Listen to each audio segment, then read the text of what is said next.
Eh bien salut à toutes et à tous, c'est Jean, c'est Moketo pour parler de tout, mais surtout non, on se retrouve pour une nouvelle critique. On va parler aujourd'hui de la première saison animée de Undead Unluck, donc qui est l'adaptation du manga du même nom. Donc animé produit par David Productions, donc ceux derrière notamment l'animé de Fire Force. Et donc c'est un animé de 24 épisodes qu'on peut retrouver légalement chez nous sur Disney+. Et alors j'avoue, je n'ai pas regardé sur Disney+, alors que j'ai l'abonnement, mais j'ai pas regardé sur Disney+, pour la simple et bonne raison que je sais pas comment ils se sont organisés au niveau des droits de diffusion, mais en fait, Disney+, a acheté les droits, enfin, a commencé à diffuser les épisodes tardivement, et donc moi j'en avais marre en fait d'attendre et attendre, donc voilà, j'ai regardé illégalement, parce que voilà, ils ont commencé à diffuser sur leur plateforme en retard et au rythme d'un épisode par semaine, ce qui fait qu'il y a de grandes chances qu'au moment où j'enregistre cette vidéo, et même au moment où la vidéo sera publiée, il y a de grandes chances que l'anime ne soit toujours pas terminé sur Disney+, alors qu'il a été terminé d'être diffusé au Japon depuis un mois, 2 mois, quoi. Donc voilà, c'est pour dire le retard. Et donc oui, effectivement, j'avoue, je n'ai pas regardé légalement, alors que c'est disponible chez nous sur Disney+. Mais alors donc du coup, avant de vous partager mon avis sur cet animé, Undead Unluck, pardon, de quoi ça parle? Alors on va suivre l'histoire de Fuko Izumi, une jeune femme qui est, eh bien, depuis ses 10 ans, victime d'une sorte de malédiction qui fait que quiconque la touche va subir un grand malheur, va subir un grand malheur dans les instants qui vont suivre le contact, en sachant que plus Fuko porte de l'affection à la personne qu'elle touche, et plus le malheur qui va s'abattre sur la personne va être grand. Et donc, alors qu'elle venait de lire la conclusion de son manga préféré, Fuko va chercher à mettre fin à sa vie, parce qu'elle n'en peut plus de cette malédiction. Elle a tué ses parents notamment à cause de ça, à cause d'un simple contact. Et donc comme elle n'en peut plus de sa propre existence, elle décide de mettre fin à ses jours, mais elle va être sauvée, elle va être secourue par un certain Andy, qui lui aussi possède une malédiction, celle de l'immortalité. Et donc Andy va expliquer à Fuko que il aimerait bien mourir. Ça fait beaucoup trop longtemps qu'il vit sur cette terre et il aimerait bien mourir, mais sauf qu'il n'y arrive pas. Il a beau se prendre tout ce qui le plus d'attaques possibles, tout ce qu'il subit, ça ne fonctionne pas. Il survit malgré tout. Et donc il rencontre Fuko, apprend l'existence du pouvoir de Fuko, enfin de la malédiction de Fuko qui entraîne un malheur à quiconque la touche. Et donc, eh bien, ils font une sorte de pacte ensemble, où en fait, eh bien, Andy va en quelque sorte tout faire pour que Fuko tombe amoureuse de lui, de sorte à ce que, eh bien, le malheur qui s'abattra sur Andy sera tellement puissant, sera tellement démesuré qu'il sera obligé d'en mourir. Voilà. Et Fuko, effectivement, pour remercier Andy de lui avoir redonné goût à la vie, eh bien, accepte ce marché. Et donc, c'est comme ça que commence l'aventure, avec ces deux personnages qui se lient d'amitié, qui font une sorte de pacte où, ok, on va essayer de faire en sorte que je tombe amoureuse de toi, comme ça le jour où je te toucherai, et là c'est sûr qu'il va s'abattre un truc sur toi tellement énorme que tu vas forcément en mourir.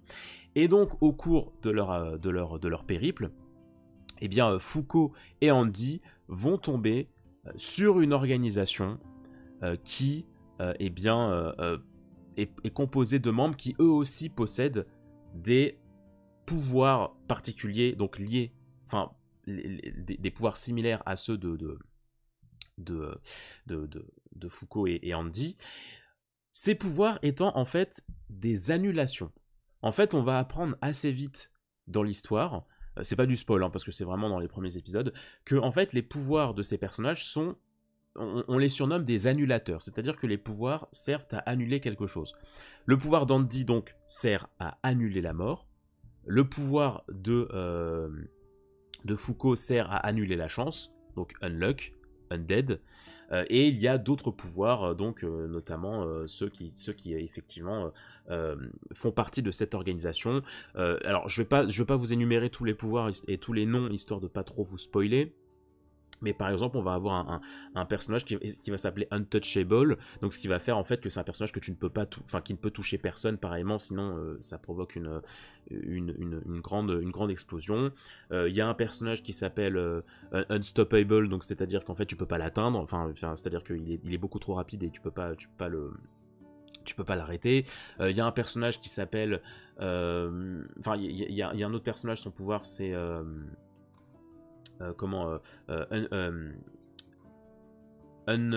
Unjustice, où en fait le personnage va annuler on va dire ta justice, donc c'est à dire que dès que tu vas vouloir comment dire,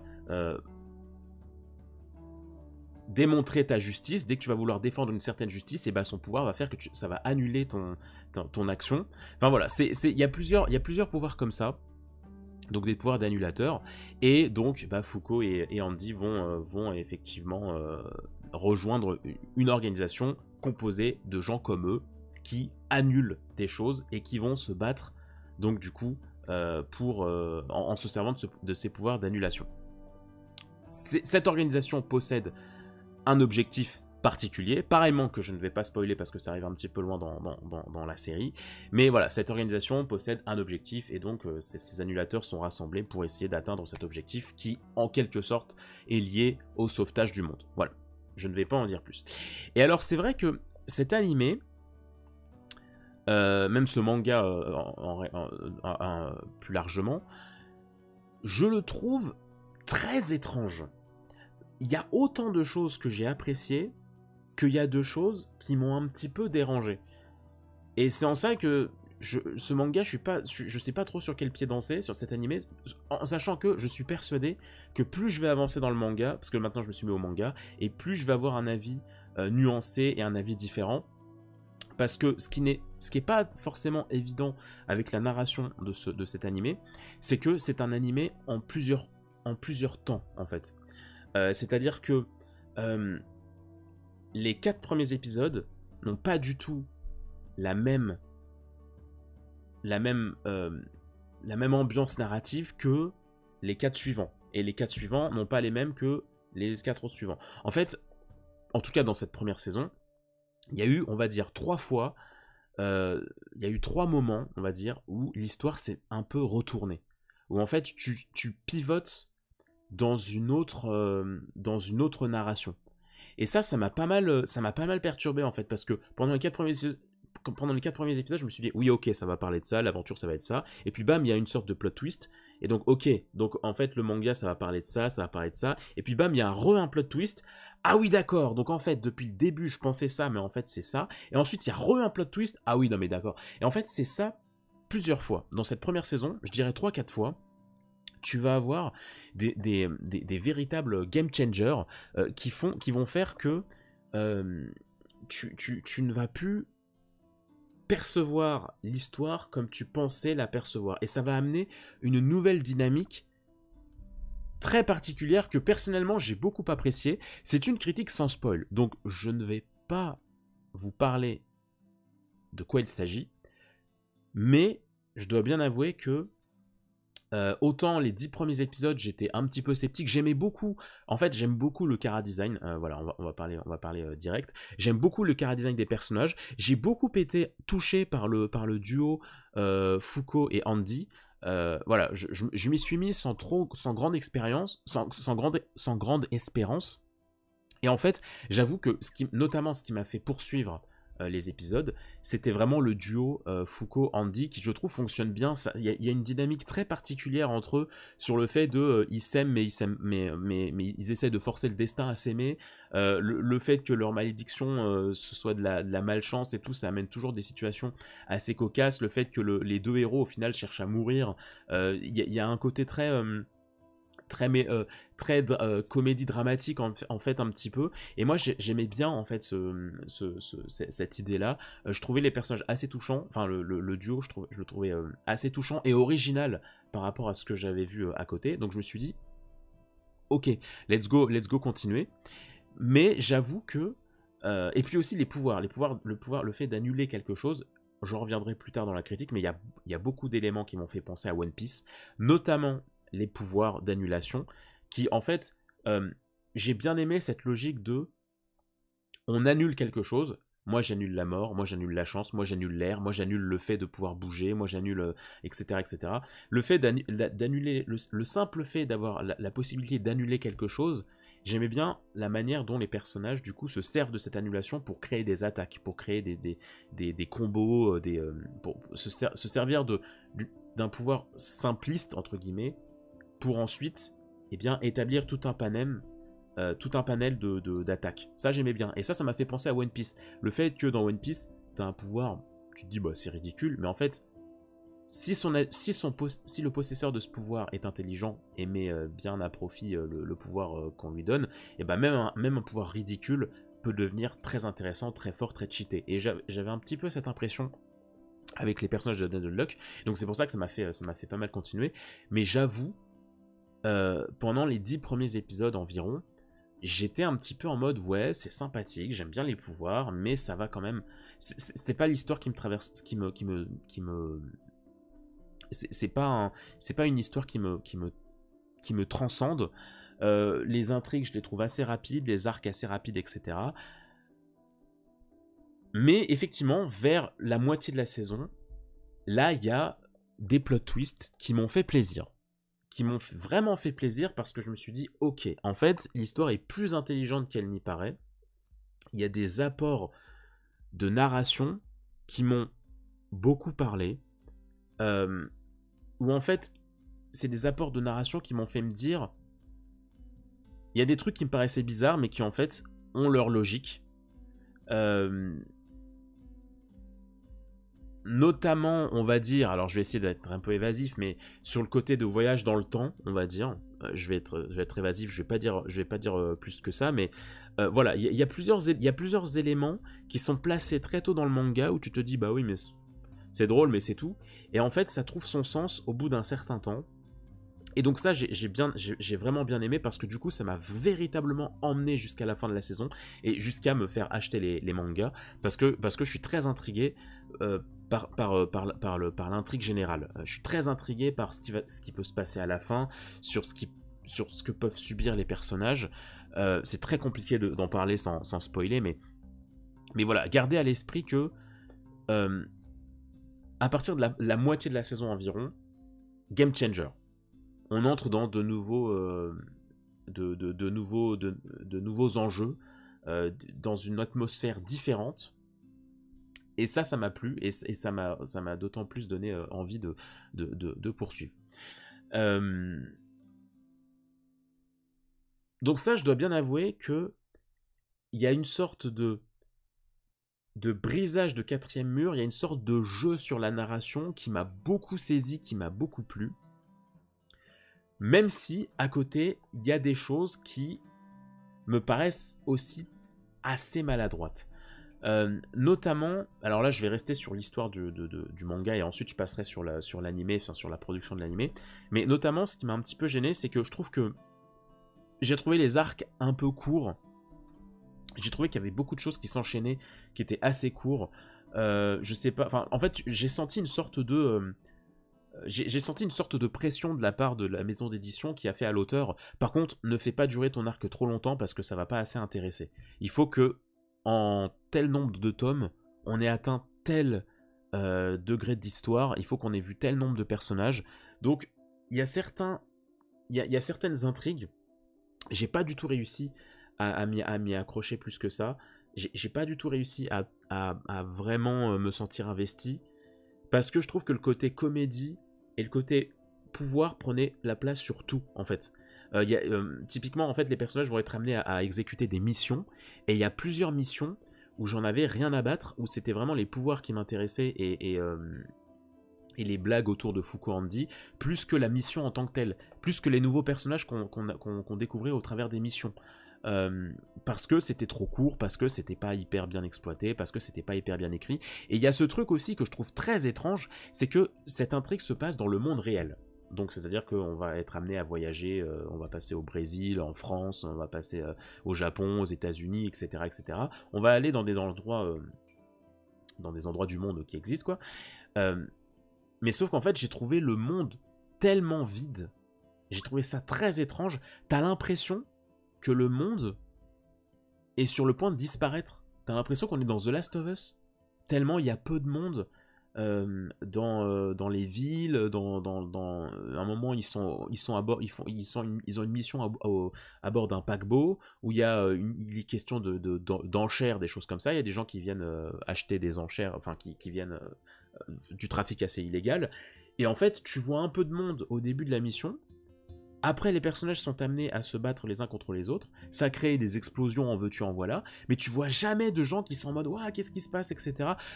Le manga met en place certaines règles pour effectivement échapper un petit peu à ces barrières scénaristiques. En mode, il y a des éléments qui font que leur organisation effectivement reste secrète grâce à certains artefacts ou certains tips scénaristiques pour pas que leur mission soit trop découverte au monde entier. Mais c'est assez léger, quoi. C'est assez léger, et puis il y a plein de choses, tu te dis, mais c'est pas... Ouais, la structure du monde, je la trouve un petit peu étrange. Je dois bien l'avouer. L'alchimie entre les personnages fonctionne bien, mais tu sens que l'auteur ne prend pas du tout le temps de développer son monde. Il développe, en quelque sorte, ses personnages, mais alors l'univers en tant que tel, je l'ai pas trouvé très développé, à tel point que c'est en lisant le manga que je me suis senti soulagé d'une certaine intrigue, parce que typiquement, il y a une mission où les héros vont être amenés à sauver des personnages dans une ville qui est un petit peu assiégée par une pandémie, et en fait, il se passe un truc un peu grave à la fin de cet arc, et ce qui fait que une fois que ce truc arrive, tu oublies complètement ce qui s'est passé dans la ville avec la pandémie. Et donc il y a le drama, tu vois après ce qui se passe le drama, t'as un arc après, et à un moment je me suis dit, mais attends, mais les personnes qui étaient dans la ville avec la pandémie là, les personnes qu'ils étaient censés sauver, etc., qu'ils ont rencontrées, ils sont devenus quoi? L'anime n'en reparle jamais, et c'est en lisant le manga qu'il y a un moment entre deux chapitres, il y a un bonus où en fait le manga t'explique ce que sont devenus les gens qu'ils ont sauvés, etc., etc. Et ça typiquement, pareillement, c'est typiquement l'exemple où je me dis dans cet univers, c'est très bizarre d'à quel point tu passes très vite à autre chose.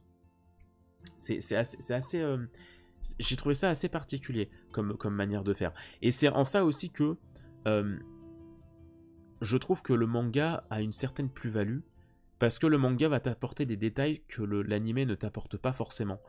Que ce soit sur des inventions, sur des gadgets, sur des personnages, sur la manière dont l'univers se déroule. J'ai trouvé que le manga est quand même plus qualitatif d'un point de vue apport scénaristique, parce que l'anime va très vite, et encore, j'y reviendrai, mais l'histoire en tout cas passe tellement du coq à l'âne, que effectivement la version papier c'est très intéressant, parce que là dans une version papier tu as le temps d'expliquer des choses, ou alors il aurait fallu faire une section bonus dans l'animé, comme il y a souvent dans les animés où à la fin des génériques tu as un petit bonus qui t'explique un petit peu certaines choses de l'univers, du lore. C'est quelque chose qui manque pas mal, parce que tu sens que le lore, il y a un petit couac à ce niveau là en tout cas dans l'animé. Comme je le disais, il y a pas mal de choses qui m'ont fait penser à One Piece, notamment les combats, comme je vous expliquais, enfin en tout cas les pouvoirs qui font que en fait... alors, moi ce que j'ai bien aimé dans Dead Unlock par rapport à One Piece, parce que le problème de One Piece, c'est que dès qu'un nouveau pouvoir apparaît, tu as instantanément la définition de ce pouvoir. Dès qu'un personnage utilise un pouvoir, tu as en description détenteur du fruit de machin, ou alors le personnage le dit lui-même, je suis le détenteur du fruit et tel machin. Donc c'est fait que très très vite dans One Piece, quand un combat se lance, tu sais déjà quelle est la définition du pouvoir. Il y a très peu de fois où tu n'as pas eu la définition du pouvoir. Je pense notamment, oui, à Katakuri dans One Piece, où effectivement, il a fallu un petit moment avant qu'on comprenne, avant qu'ils disent « j'ai mangé le pouvoir, tel truc ». Donc ce qui faisait que pendant un moment, tu te disais « mais attends, mais c'est quoi son pouvoir ?» Mais c'est très rare. Alors que Dead Unlock, ce que j'aime bien, c'est que il y a ce jeu de l'adversaire n'a pas la débilité de dire eh oui j'ai le pouvoir d'annuler tel truc. Non, l'adversaire ne le dit pas. Et en fait j'aimais bien ce côté un petit peu stratégique de ok, il faut qu'on essaye de comprendre c'est quoi son pouvoir, qu'est-ce qu'il annule. Ok, il a été capable de me faire ça, il a été capable de me blesser comme ça, il a été capable de déplacer ça, mais alors du coup c'est quoi son pouvoir? qu'est-ce qu'il peut annuler qui peut lui permettre de faire tel truc. Et ça, j'ai bien aimé. Contrairement à One Piece où, déjà, d'emblée, tu sais ce qui se passe, dans Undead Unluck, j'aime bien le fait qu'il y a ce jeu d'analyse de la part des héros et donc du lecteur, hein, parce que du coup, toi aussi, tu t'interroges sur comment il fait. Ça j'ai bien aimé. Autres éléments qui m'ont fait penser à One Piece, c'est notamment les messages de certaines morales, en fait, de certains flashbacks. Notamment, voilà, moi je pense que quelqu'un meurt quand on l'oublie. Oui, là tu es malheureux, tu es tout seul, mais un jour tu rencontreras des gens qui te comprendront. Ok, je veux que cette personne nous rejoigne, mais on peut pas la forcer, donc on va attendre jusqu'à 17h. Et si cette personne se pointe, ça veut dire qu'on va la recruter. Si elle se pointe pas, bah voilà. Ceux qui ont lu One Piece, je pense que vous voyez très bien de quoi je parle. Et du coup, ouais, plusieurs fois, je sais pas si l'auteur l'a dit, je sais pas si l'auteur l'a déjà dit, mais clairement, j'ai senti une grande inspiration One Piece sur plusieurs éléments. Même sur l'élément plot twist, sur les éléments où en fait, au début tu te dis ça c'est un petit détail, et en fait plus tard tu te rends compte que, ah oui d'accord, en fait, ça a un vrai but narratif, mais qu'on comprend que plus tard.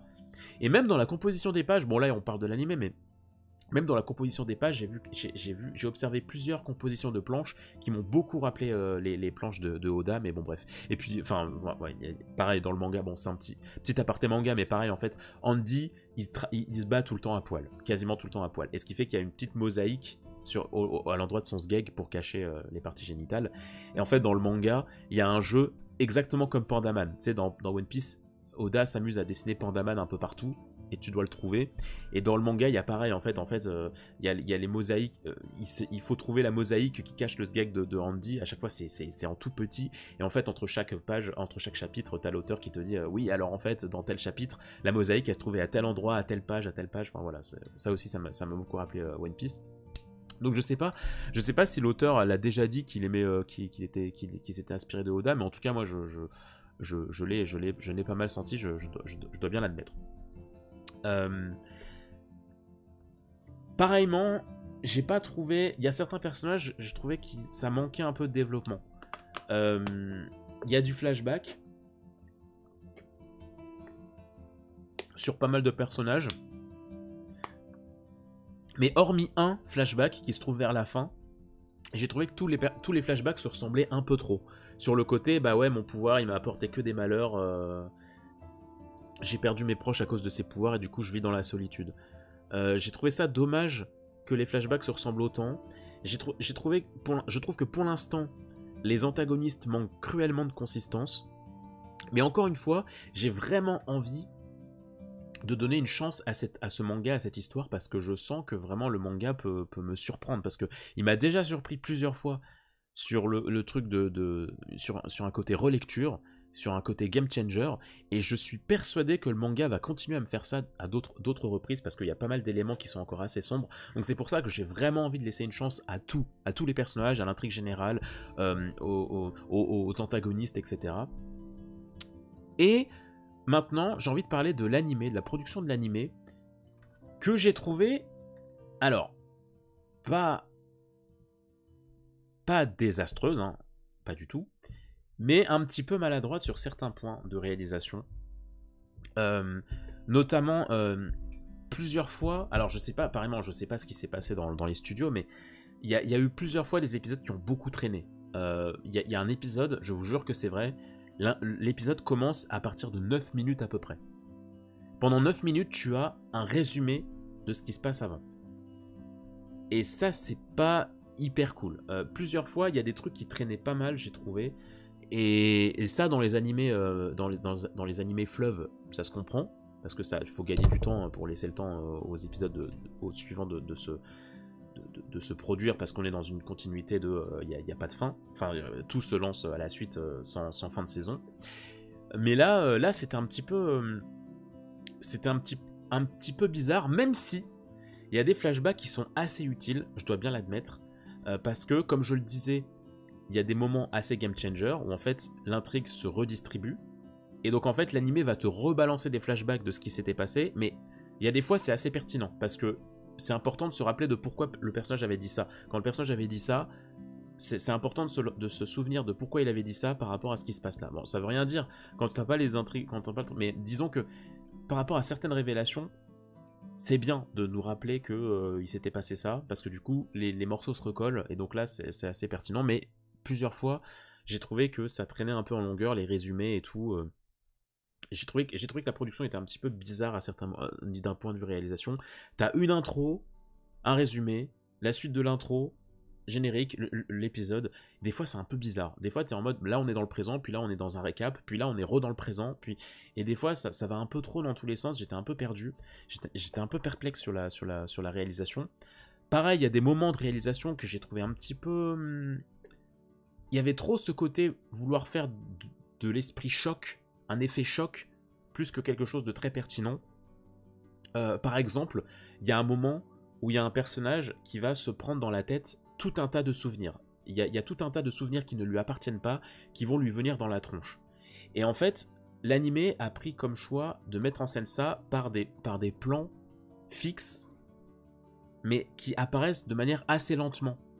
Genre, t'as un plan, t'as un autre plan, t'as un autre plan, et sauf que moi je trouve que c'est beaucoup plus pertinent, si tu veux appuyer sur le côté, il y a plein de souvenirs qui te viennent dans la tête, de justement enchaîner beaucoup les plans comme du bourrage de crâne en fait. Mais là ça faisait pas du tout l'effet bourrage de crâne et j'ai trouvé ça un peu dommage. Il y a plusieurs fois comme ça, la réalisation, je l'ai trouvé un petit peu maladroite. Je trouvais pas qu'on avait l'effet escompté.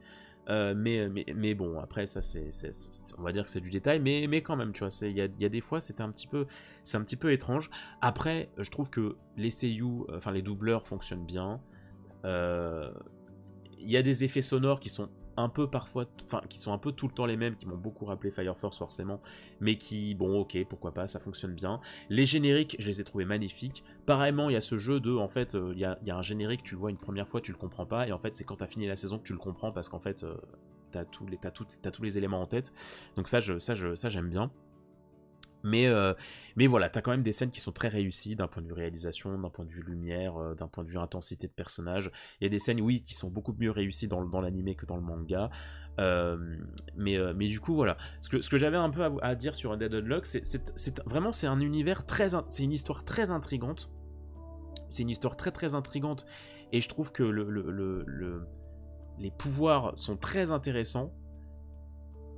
Mais effectivement, pour certains personnages, je trouve que les pouvoirs effacent un peu trop l'intrigue et l'écriture du personnage. Il y a certains personnages, j'ai du mal encore à m'y habituer, parce que je trouve qu'on présente plus leur pouvoir que leur personnage en tant que tel. Et c'est là que Oda est quand même fort, parce que les pouvoirs sont quand même très importants dans One Piece aussi, mais il y a quand même l'âme du personnage qui déborde et qui a du sens. Je prends l'exemple de Bond Clay, je sais pas, dans One Piece par exemple, voilà, son pouvoir il peut se métamorphoser en n'importe qui, mais il n'empêche que sa personnalité est tellement forte dans l'intrigue présent que c'est lui que tu retiens et pas vraiment son pouvoir. Enfin, c'est plus lui que tu retiens, sa personnalité, que son pouvoir. Et dans Undead Unluck, je trouve que ça manque un petit peu de ça. Mais bon, en tout cas, j'ai hâte. Je crois qu'une saison 2 a été annoncée. Il me semble qu'une saison 2 a été annoncée. Mais en tout cas, encore une fois, j'ai hâte de continuer le manga parce que je suis persuadé que je vais changer d'avis sur certains points, encore une fois, comme j'ai déjà pu changer d'avis à plusieurs reprises en une saison.